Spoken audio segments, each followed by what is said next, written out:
കഴിഞ്ഞ ടോപ്പിക്കിൽ നമ്മൾ പഠിച്ചു ഒരു സീരീസ് കോമ്പിനേഷൻ ഓഫ് റെസിസ്റ്റൻസിൻ്റെ ക്യാരക്ടറിസ്റ്റിക്സ്, അതോടൊപ്പം അതിൽ നിന്ന് കണ്ടുപിടിക്കാവുന്ന ഇൻഡിവിജ്വൽ വോൾട്ടേജ് ഡ്രോപ്പുകൾ, ഇതെല്ലാം പഠിച്ചു. ഈ ഒരു സ്ലൈഡിൽ നമ്മൾ പഠിക്കാൻ പോകുന്നത് parallel connection of resistances, combination connection of resistances എന്നിവയാണ്. അതിന് മുന്നേ ഒരു എക്സാമ്പിൾ നോക്കാം. ഫിഗറിൽ കാണിച്ചിരിക്കുന്നത് പോലെ 3 റെസിസ്റ്റൻസുകൾ കണക്ട് ചെയ്തിട്ടുണ്ട്. R1, R2, R3 എന്ന് പറഞ്ഞ് 3 റെസിസ്റ്റൻസുകൾ ഒരു സർക്യൂട്ടിൽ കണക്ട് ചെയ്തിരിക്കുന്നുണ്ട്. വോൾട്ടേജ് എടുക്കുന്നത് ഒരു 24 വോൾട്ട് ബാറ്ററിയിൽ നിന്നാണ്. അതായത് 24 വോൾട്ട് ബാറ്ററിയിൽ നിന്നാണ് ഈ 3 റെസിസ്റ്റൻസിലൂടെയും കറണ്ട് ഫ്ലോ ചെയ്യുന്നത്. 3 റെസിസ്റ്റൻസുകൾ ഉപയോഗിക്കുന്നത് കാരണം 3 ഇൻഡിവിജ്വൽ വോൾട്ടേജ് ഡ്രോപ്പുകളും സർക്യൂട്ടിൽ ഉണ്ടായിരിക്കും. Total resistance, individual voltage drops V1, V2, V3 ഇവ എങ്ങനെയാണ് കണ്ടുപിടിക്കുന്നതെന്ന് നോക്കാം. സർക്യൂട്ടിൽ കാണിച്ചിരിക്കുന്നത് സീരീസ് കണക്ഷൻ ഓഫ് റെസിസ്റ്റൻസ് ആണ്. ഇതിലെ ടോട്ടൽ റെസിസ്റ്റൻസ് എന്ന് പറയുന്നത് സം ഓഫ് ഇൻഡിവിജ്വൽ റെസിസ്റ്റൻസ് ആയിരിക്കും. അതായത് total resistance R will be equal to R1 plus R2 plus R3, which will be equal to 2 plus 4 plus 6, that is equal to 12 ohms. 12 ohms ആയിരിക്കും ഈ ഒരു സർക്യൂട്ടിലെ total resistance എന്ന് പറയുന്നത്. കാരണം 3 റെസിസ്റ്റൻസുകളും connect ചെയ്തിരിക്കുന്നത് സീരീസിലാണ്. അതുകൊണ്ട് തന്നെ ടോട്ടൽ റെസിസ്റ്റൻസ് എന്ന് പറയുന്നത് 3 ഇൻഡിവിജ്വൽ റെസിസ്റ്റൻസുകളുടെയും സം ആയിരിക്കും. ഈ സർക്യൂട്ടിലെ 3 റെസിസ്റ്റൻസുകളുടെയും അക്രോസ് ആയി വരുന്ന വോൾട്ടേജ് ഡ്രോപ്പുകൾ എങ്ങനെയാണ് കണ്ടുപിടിക്കുന്നത് നോക്കാം. First one, V1 is equal to V into R1 by R, where V is the total voltage of the circuit, R1 is the individual resistance or the first resistance, R is the total resistance in the circuit. V1 will be equal to 4 volts because the total voltage will be equal to 24 volts. Individual resistance R1 is equal to 2 ohms and the total resistance നമ്മൾ ഇതിനു മുന്നേ കണ്ടുപിടിച്ചിട്ടുണ്ട്. Total resistance എന്ന് പറയുന്നത് 12 ohms ആയിരിക്കും. So V1 will be equal to 4 volts. അതുപോലെ തന്നെ V2 and V3 ഇതേ രീതിയിൽ തന്നെ നമുക്ക് കണ്ടുപിടിക്കാം. V2 will be equal to V into R2 by R. V3 will be equal to V into R3 by R. So V1 will be equal to 4 volts, V2 is 8 volts and V3 will be equal to 12 volts. ഒരു simple problem ആണിത്. Resistances series ആയി connect ചെയ്ത് കഴിഞ്ഞാൽ അതിൽ നിന്ന് എങ്ങനെ total റെസിസ്റ്റൻസും അതുപോലെ ഇൻഡിവിജ്വൽ ആയ റെസിസ്റ്റൻസിന് അക്രോസ് ആയിട്ടുള്ള വോൾട്ടേജ് ഡ്രോപ്പുകളും എങ്ങനെ കണ്ടുപിടിക്കും എന്നുള്ളതിന്റെ ഒരു എക്സാമ്പിൾ ആണ് ഇത്. Next topic is resistances in parallel. 3 റെസിസ്റ്റൻസുകൾ ഇതിനു മുന്നേ സീരീസ് കോമ്പിനേഷൻ, സീരീസ് കണക്ഷൻ തന്നെ പറഞ്ഞ പോലെ തന്നെ 3 റെസിസ്റ്റൻസുകളാണ് തന്നിട്ടുള്ളത്. ഇവിടെ ഈ 3 റെസിസ്റ്റൻസുകളും കണക്ട് ചെയ്തിരിക്കുന്നത് പാരലൽ ആയിട്ടാണ്. ഇതിന്റെ ഡിഫറൻസ് എന്ന് പറഞ്ഞു കഴിഞ്ഞാൽ സീരീസ് കണക്ഷനിൽ ഒരു റെസിസ്റ്ററിന്റെ ഒരു എൻഡ് വേറൊരു റെസിസ്റ്ററിന്റെ ഒരു എൻഡിനെ ആയിട്ടാണ് കണക്ട് ചെയ്തിരിക്കുന്നത്. എന്നാൽ ഇവിടെ ഒരു റെസിസ്റ്ററിന്റെ രണ്ട് എൻഡും മറ്റൊരു റെസിസ്റ്ററിന്റെ രണ്ട് എൻഡിനായിട്ട് കണക്ട് ചെയ്തിരിക്കുന്നു. അതായത് രണ്ട് എൻഡുകളും കണക്ട് ചെയ്തിരിക്കുന്നു, പരസ്പരം കണക്ട് ചെയ്തിരിക്കുന്നു. അതുകൊണ്ടാണ് ഇതിനെ പാരലൽ കണക്ഷൻ ഓഫ് റെസിസ്റ്റൻസ് എന്ന് പറയുന്നത്. ഇവിടെ മൂന്ന് റെസിസ്റ്റേഴ്സ് കൊടുത്തിട്ടുണ്ട്, R1, R2, R3, which is connected in parallel. ഇവയിലൂടെ ഫ്ലോ ചെയ്യുന്ന കറണ്ട് എന്ന് പറഞ്ഞു കഴിഞ്ഞാൽ സെയിം കറണ്ട് ആയിരിക്കില്ല. സീരീസ് കണക്ഷനിൽ നിന്നുള്ള ഡിഫറൻസ് ആണ്. സീരീസ് കണക്ഷനിൽ സെയിം കറണ്ട് ആണ് എല്ലാ റെസിസ്റ്റൻസുകളിലൂടെയും ഫ്ലോ ചെയ്യുന്നത്. പക്ഷേ പാരലൽ കണക്ഷൻ ഓഫ് റെസിസ്റ്റൻസുകളിൽ ഓരോ റെസിസ്റ്റൻസുകളിലൂടെയും പോകുന്ന കറണ്ടിന്റെ അളവ് എന്ന് പറയുന്നത് ഡിഫറെന്റ് ആയിരിക്കും. I1 is the current flowing through resistance R1, I2 is the current flowing through resistance R2, and I3 is the current flowing through resistance R3. Series കോമ്പിനേഷനിൽ സെയിം കറണ്ട് ആയിരുന്നുവെങ്കിൽ parallel കണക്ഷനിൽ ഡിഫറെന്റ് കറണ്ടുകളാണ് ഓരോ റെസിസ്റ്ററുകളുടെയും ഫ്ലോ ചെയ്യുന്നത്. The total current will be equal to I and the total voltage will be equal to V. ഈ ഒരു കണക്ഷനിലെ ഇമ്പോർട്ടന്റ് ആയ പോയിന്റ്സ് എന്ന് പറയുന്നത് the potential difference across all resistances is same. മൂന്ന് റെസിസ്റ്റൻസുകളിലെയും അക്രോസ് ആയി വരുന്ന പൊട്ടൻഷ്യൽ ഡിഫറൻസ് അല്ലെങ്കിൽ വോൾട്ടേജ് എന്ന് പറയുന്നത് സെയിം ആയിരിക്കും. But current in each resistance is different and is given by Ohm's law.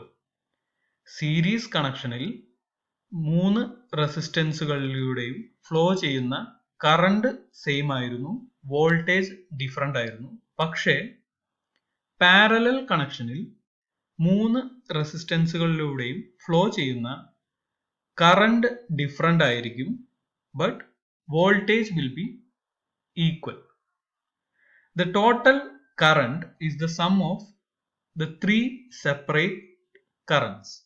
Total current I എന്ന് പറയുന്നത് മൂന്ന് ഇൻഡിവിജ്വൽ കറണ്ടുകളുടെ, അതായത് I1, I2, I3 എന്നുള്ളതിന്റെ സം ആയിരിക്കും the total current എന്ന് പറയുന്നത്. സീരീസ് കണക്ഷനും പാരലൽ കണക്ഷനും പഠിക്കുമ്പോൾ പ്രധാനമായും നോട്ട് ചെയ്യേണ്ട രണ്ട് പോയിന്റ്സുകളാണ്.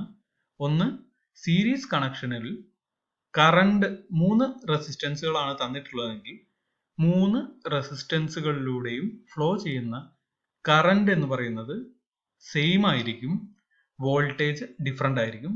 എന്നാൽ പാരലൽ കണക്ഷൻ ഓഫ് റെസിസ്റ്റൻസുകളിലാണെങ്കിൽ റെസിസ്റ്റൻസുകളിലൂടെ ഫ്ലോ ചെയ്യുന്ന കറണ്ട് ഡിഫറെന്റ് ആയിരിക്കും, വോൾട്ടേജ് സെയിം ആയിരിക്കും. Next topic combination of resistance ആണ്. അതിനു മുന്നേ ഈ ഒരു പാരലൽ കണക്ഷൻ ഓഫ് റെസിസ്റ്റൻസുകളിൽ I എന്ന് പറയുന്നത്, അതായത് ടോട്ടൽ കറണ്ട് I എന്ന് പറയുന്നത് I1 plus I2 plus I3 ആയിരിക്കും. By Ohm's law I will be equal to the total voltage divided by the total resistance. So I1 will be equal to V by R1, I2 will be equal to V by R2, and I3 will be equal to V by R3. V എന്ന് പറയുന്നത് voltage ആണ്. Voltage same ആയ കാരണം ഇതിൽ നമുക്ക് V1, V2, V3 എന്ന് എടുക്കേണ്ട കാര്യമില്ല. അതുകൊണ്ട് തന്നെ I will be equal to V by R1 plus V by R2 plus V by R3. R എന്ന് പറയുന്നത് ഇക്വലന്റ് റെസിസ്റ്റൻസ് അല്ലെങ്കിൽ total resistance of the parallel combination. So V by R is equal to V by R1 plus V by R2 plus V by R3, or simply resistance, the equivalent resistance will be given as I1 by R is equal to 1 by R1 plus 1 by R2 plus 1 by R3. ഒരു parallel connection of റെസിസ്റ്റൻസുകളിൽ total resistance കണ്ടുപിടിക്കുന്നത് 1 by R is equal to 1 by R1 plus 1 by R2 plus 1 by R3 എന്ന രീതിയിലാണ്. Discuss ചെയ്ത പോലെ main characteristics of A parallel circuit എന്ന് പറയുന്നത് same voltage ആയിരിക്കും, എല്ലാ പാർട്സിലൂടെയും ഫ്ലോ ചെയ്യുന്നത് സെയിം വോൾട്ടേജ് ആയിരിക്കും. Different resistors have their individual current, ഓരോ റെസിസ്റ്ററിനും ഇൻഡിവിജ്വൽ ആയ കറണ്ടുകൾ ഉണ്ടായിരിക്കും. ബ്രാഞ്ച് കറണ്ട്സ് ആർ അഡിറ്റീവ്, അതായത് ടോട്ടൽ കറണ്ട് എന്ന് പറയുന്നത് സം ഓഫ് ഓൾ കറണ്ട്സ് ആയിരിക്കും. Also the conductance and powers R additives, എല്ലാത്തിൻ്റെയും സം എന്ന് പറയുന്നത് ആയിരിക്കും total conductance and total power എന്ന് പറയുന്നത്. Next topic, combination of resistance. Combination of resistance എന്ന് പറഞ്ഞു കഴിഞ്ഞാൽ ഒരു സർക്യൂട്ടിൽ തന്നെ രണ്ട് രീതിയിലും, ഇതിനു മുന്നേ ഡിസ്കസ് ചെയ്ത രണ്ട് രീതി, അതായത് സീരീസ് ആയും പാരലൽ ആയും റെസിസ്റ്റൻസുകൾ കണക്ട് ചെയ്തു കഴിഞ്ഞാൽ അതിൽ നിന്ന് നമുക്ക് സർക്യൂട്ടിലെ ബാക്കിയുള്ള പാരാമീറ്റേഴ്സ്, അതായത് വോൾട്ടേജ്, കറണ്ട് തുടങ്ങിയവ എങ്ങനെയൊക്കെയാണ് കണ്ടുപിടിക്കുക, അതിനാണ് കോമ്പിനേഷൻ ഓഫ് റെസിസ്റ്റൻസ് എന്ന് പറയുന്നത്. സീരീസ് ആൻഡ് പാരലൽ കണക്ഷൻ ഉണ്ടായിരിക്കും ഈ സർക്യൂട്ടിൽ. ഈ ഒരു ഫിഗറിൽ കാണിച്ച് നമുക്കൊരു എക്സാമ്പിളിലൂടെ നോക്കാം. ഈ ഒരു ഫിഗറിൽ നിന്ന് calculate the effective resistance of the following combination of resistances and the total circuit current when a potential difference of 60 volt is applied between points A and B. Points A and B in between ആയി 60 volt അല്ലെങ്കിൽ potential difference 60 volt ആണെന്നുണ്ടെങ്കിൽ ഈ ഒരു സർക്യൂട്ടിലെ total current, അതോടൊപ്പം total current എങ്ങനെയാണ് കണ്ടുപിടിക്കുന്നത് നോക്കാം. Solution, the resistances between A and C, ഇവിടെ കാണിച്ചിരിക്കുന്നത് എ ആൻഡ് സി, എയുടെയും സിയുടെയും ഇൻ ബിറ്റ്വീൻ ആയി റെസിസ്റ്റൻസുകൾ കണക്ട് ചെയ്തിരിക്കുന്നത് പാരലൽ ആയിട്ടാണ്. സോ പാരലൽ കണക്ഷൻ ആണെന്നുണ്ടെങ്കിൽ റെസിസ്റ്റൻസ്, ടോട്ടൽ റെസിസ്റ്റൻസ് കണ്ടുപിടിക്കുന്നത് R will be equal to 1 by R1 plus 1 by R2, which is equal to R1 into R2 by R1 plus R2. So the total resistance will be 2 ohms. അതിനുശേഷം A and C ക്ക് in between ആയി നമുക്ക് 2 ohms കിട്ടി. So A and D ഈ രണ്ട് പോയിന്റിനും in between ആയി ഇപ്പോൾ രണ്ട് റെസിസ്റ്റൻസുകളാണുള്ളത്, ഒന്ന് 2 ohms and 18 ohms. So അവിടെ സീരീസ് കണക്ഷൻ ഓഫ് റെസിസ്റ്റൻസ് ആണ് വരുന്നത്. So 2 plus 18 is equal to 20 ohms ആയിരിക്കും എ സി ഡി എന്ന മൂന്ന് പോയിന്റുകളുടെയും അക്രോസ് ആയി വരുന്ന റെസിസ്റ്റൻസ് എന്ന് പറയുന്നത് 20 ohms ആയിരിക്കും. സോ ഇപ്പോൾ രണ്ട് പാരലൽ കണക്ഷൻ ആണുള്ളത്, 20 ohms ആൻഡ് 5 ohms ആയ രണ്ട് പാരലൽ കണക്ഷൻ ആണുള്ളത്, പാരലൽ കണക്ഷൻ ഓഫ് റെസിസ്റ്റൻസ് ആണുള്ളത്. സോ നമുക്ക് വീണ്ടും കണ്ടുപിടിക്കാം R1 into R2 by R1 plus R2. So 20 into 5 by 20 plus 5, which will be equal to 4 ohms. So A and D എന്ന് പറഞ്ഞ രണ്ട് പോയിന്റുകളുടെ ഇൻ ബിറ്റ്വീൻ ആയിട്ടുള്ള റെസിസ്റ്റൻസ് എന്ന് പറയുന്നത് 4 ohms ആയിരിക്കും. And the total resistance between A and B will be equal to the 4 ohms which is in between A and D plus 8 ohms. അതായത് total resistance എന്ന് പറയുന്നത് അവസാന കണക്ഷനിൽ സീരീസ് ആണ്. സോ റെസിസ്റ്റൻസുകൾ തമ്മിൽ കൂട്ടണം. So total resistance will be equal to 12 ohms and the total circuit current is equal to 60 by 12, which is equal to 5 amperes.